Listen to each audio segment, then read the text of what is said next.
Faltering with the Sports Flash on 1420 WEMB Sports Radio. Did you know?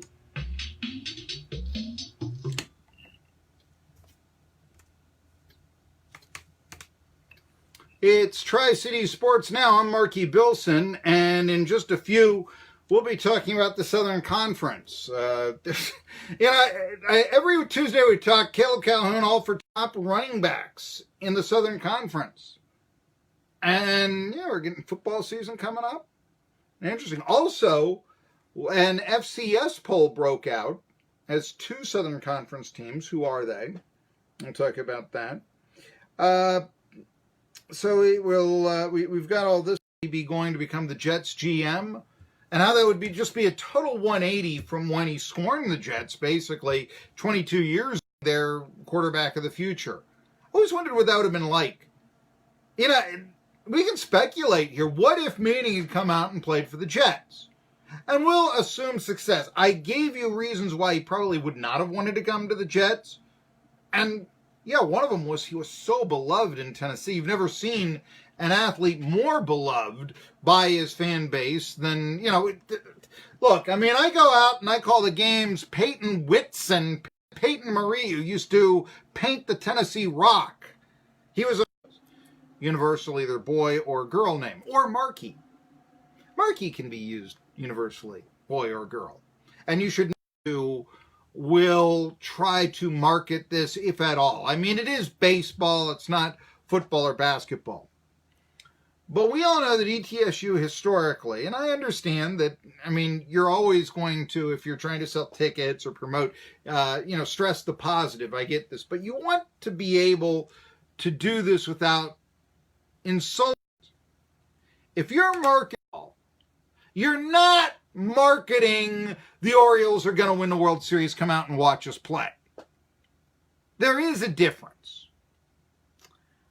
And that's the thing about, right now ETSU baseball. When you get off to a good start, when you've got local players around, when you've had some player, drafted, and then you just fall like they did, that's where it gets to be, how do you market this team?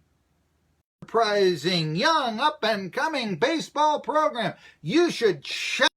There is that, what happened in the end when you started playing the real teams again? There's some things that I could easily market with ETSU baseball. Success against Tennessee is one of them. That is, I always say, ETSU is the D1 team in town, so they're the big league team in town. What do I get back? Tennessee.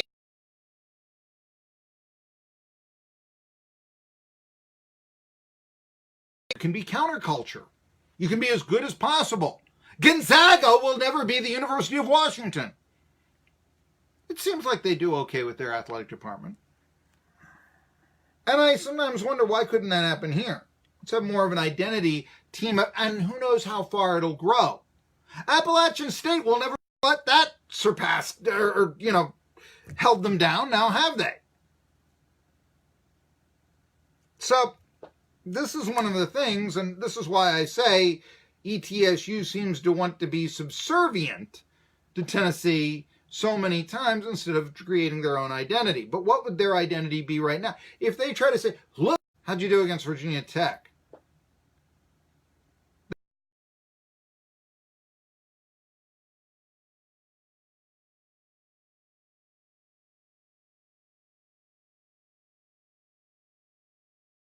Mile and sunny day, even when a team is in a 37-game losing streak. But there is always going to be that person when you try to do that, and probably more than you would think, that say, come on, guys like me. I'm really curious to see how ETSU baseball markets themselves going forward. Tri-City Sports Now. 1,200